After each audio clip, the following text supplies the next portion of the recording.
Thanks. Be down for the hill.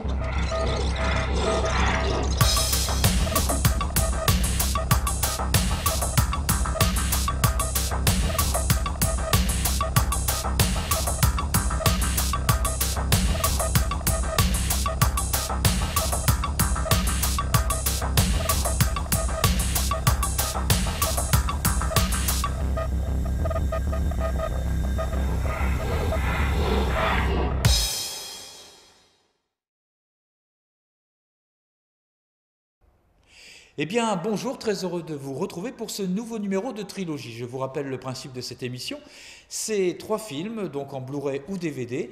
3 films, donc une nouveauté, un film classique et un film rétro. Et sans plus tarder, nous allons découvrir ensemble le thème de cette émission. Merci. Alors, le thème de cette émission est comme aux Oscars. Hein, bah, il n'y a rien. Comment ça, il y a quelque chose? Je t'assure, regarde, il n'y a rien. Ah d'accord, le thème de cette émission aujourd'hui, eh bien ça va être blanc. Il s'appelle juste Leblanc. Ah bon, il n'a pas de prénom. Impeccable. Notre première sélection, Adèle Blanc-Sec, réalisée par Luc Besson, avec Louise Bourgoin, mais aussi Claude Lelouch. Adèle Blanc-Sec, tiens. En cette année 1912, Adèle Blanc-Sec, jeune journaliste intrépide, est prête à tout pour arriver à ses fins, y compris débarquer en Égypte et se retrouver aux prises avec des momies en tout genre.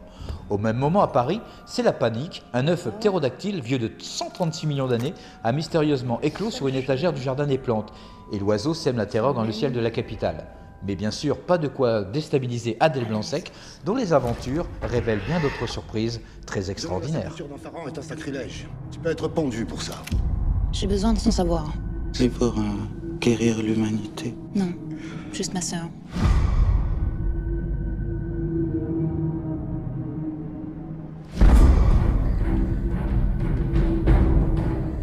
Regardez.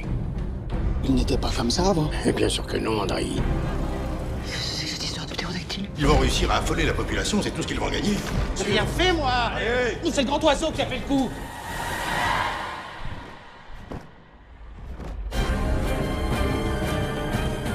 Professeur, écoutez-moi. J'ai retrouvé la momie de Pathmosis. C'est pas possible. Oui, c'est pas possible, mais j'y suis arrivée quand même. Vous permettez que je me fasse un thé?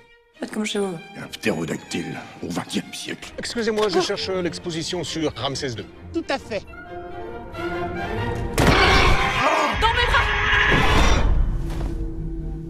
Bon voyage, mademoiselle Blanc-Sec.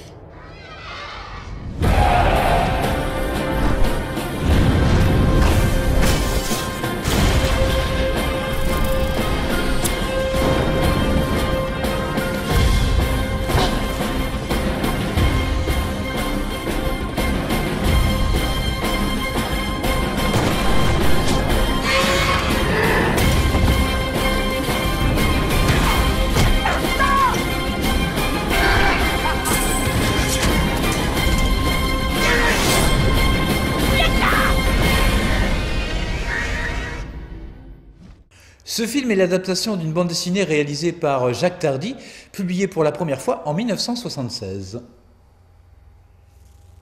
Luc Besson, c'est lui, il a décidé, et tout seul, de décliner les 9 albums, c'est eux, et de réaliser ainsi une trilogie. Tiens, trilogie. Oh non, il nous a piqué notre nom, lui. Mince. C'est le premier grand rôle pour Louise Bourgoin, qui était à l'époque bien Miss Météo sur Canal+.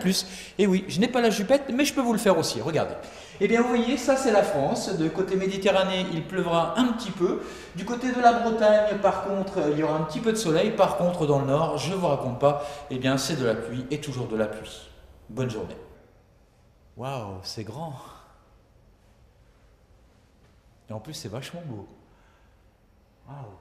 Bon, bah, vous me prenez le pilier là, vous me le mettez sur la droite, et puis Besson, si tu veux, tu ramasses les câbles et tu me les mets de l'autre côté. Ok. Eh bien, tout ça pour vous parler des décors somptueux, tournés en studio, dans un studio près de 800 mètres carrés, donc ce qui est déjà assez énorme, et qui a demandé, bien sûr, près de 8 mois de préparation, et puis des décors où on peut voir des lieux historiques comme le Louvre, mais aussi les pyramides d'Égypte. Sachez que le dessinateur, M. Tardy, est venu régulièrement sur le tournage pour voir les somptueux décors, mais aussi donner quelques petits conseils, très pratiques en tout cas. Eh bien, nous allons parler de l'adaptation de Adèle Blanc-Sec. Eh bien, sachez que nous avons bien un petit stagiaire qui s'est occupé de ça, qui a recherché des infos très importantes et qui m'a remis, bien sûr, ses petites notes. Alors, comme vous, eh bien, je vais les découvrir et je vais vous en faire profiter d'ailleurs. Alors, voilà ce qu'il dit. Alors, cela faisait 10 ans que Luc Besson acquérationner les droits d'adaptation du livre à images de M. Tardy. À l'époque, les droits ont été donnés à un réalisationneur connu, mais ça n'a rien donné. Quand Luc a appris bien sûr que les droits ont été disponibles, eh bien il s'est propositionné à la racialisation. C'est du travail ça quand même, c'est du travail.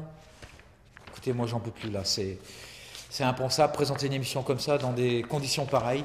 Je veux bien qu'on soit stagiaire, mais là quand même il y a de l'abus. Écoutez, ça sera sans moi. Non, la sortie c'est par là. Il est où le directeur? Je me plaindrai à mes avocats. Notre deuxième sélection, il s'agit de Noces blanches.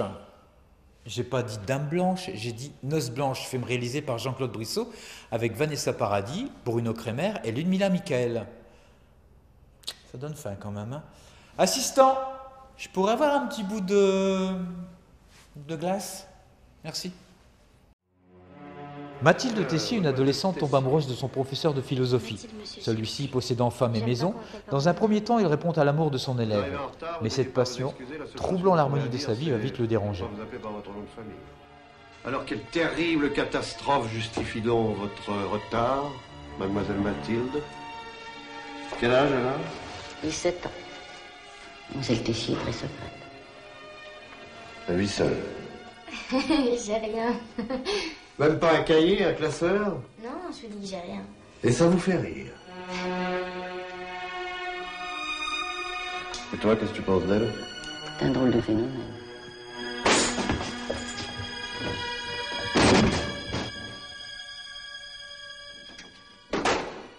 Combien de fois par mois vous baisez avec votre femme? On m'a traité de gare, cette salope. Mathilde! C'est elle. À 8 heures, elle était au lycée. Alors c'est complice. Alors tu viens, oui? Écoutez, monsieur.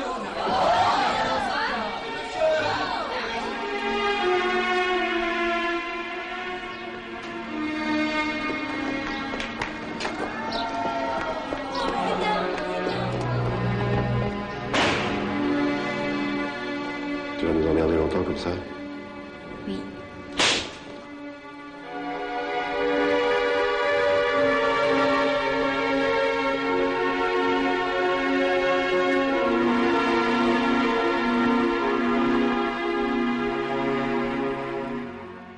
Ce n'est pas la première fois que Jean-Claude Brissot tourne avec Bruno Kremer, puisqu'ils se sont déjà rencontrés sur d'autres films, comme Jeu brutal, tourné en 1983, mais aussi De bruit et de fureur, tourné en 88, et qui signent ainsi leur participation pour un troisième film, Noces blanches. Jean-Claude Brissot avoue avoir pris des risques avec cette jeune comédienne, non pas comédienne, parce qu'en fait elle a tourné, non elle n'a pas tourné du tout, parce que c'était un clip, donc elle a chanté. Puis bon, ça aurait été comédienne, donc ça n'aurait pas été son premier film, puisqu'il dit lui-même que c'est son premier rôle et qu'il avait pris des risques. Donc, ça veut dire que, non, bah, c'était une jeune star quoi, qui venait de débuter. Quoi. Mais quand je pense à Jouer le taxi, elle était quoi? Elle était dans le taxi quand même. Mais elle chantait. Non, mais c'était un clip. Non, donc c'est son premier film, Noces blanches. Je peux vous l'assurer. C'est compliqué quand même. Ouais, c'est compliqué. Mais je voulais vous dire aussi, en tout cas, il a pris des risques. Mais sachez qu'en 1990, eh bien, Vanessa Paradis, elle a eu quand même le César du meilleur espoir féminin. Eh oui, elle n'est pas plus belle la vie. Mais non, pas ça, on n'a pas les droits, pas ça.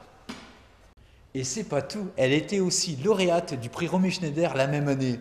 Hein, lauréate, parce que je le vaux bien. Allez, un petit dernier pour la route. Sachez que ce film a été tourné principalement à Saint-Étienne. Saint-Étienne, les verts. Un petit verre pour la route. Allez, hop, à la tienne. Et avec modération. Non. Notre troisième sélection dans le thème du blanc, Oui, je sais que c'est un film en noir et blanc, mais là c'est un peu quand même exagéré. Est-ce que tu peux mettre un petit peu de noir? Voilà, voilà, c'est merveilleux. Eh bien le film c'est L'homme au complet blanc, un film réalisé par Alexander McKendrick. Sidney Staton, ingénieur chimiste, découvre un tissu insalissable et inusable. Source de profit mais également source d'ennui. Industriels et ouvriers se liguent contre lui. Sidney ne se décourage pas et alerte la presse. Mais il est séquestré. Finalement, son tissu se réveille défaillant. L'industrie textile est sauvée. Sidney part chez des cieux plus cléments pour suivre ses expériences. Oh, non, mais écoutez, je sais qu'il aurait mieux valu que vous eussiez rendez-vous. Monsieur Burnley est occupé pour l'instant. Il est en conférence. Non, mais j'ai pas pu prendre rendez-vous.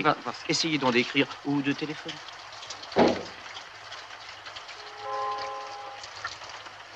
C'est hors de question ce soir.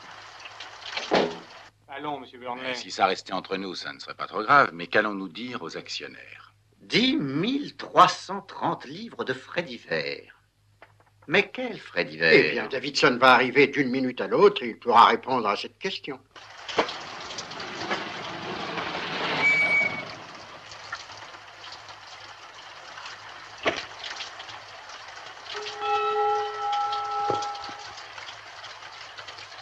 Monsieur Burnley vous attend, monsieur. Oh non, non, non, je vous en prie, écoutez, laissez-moi vous expliquer, je vous en prie.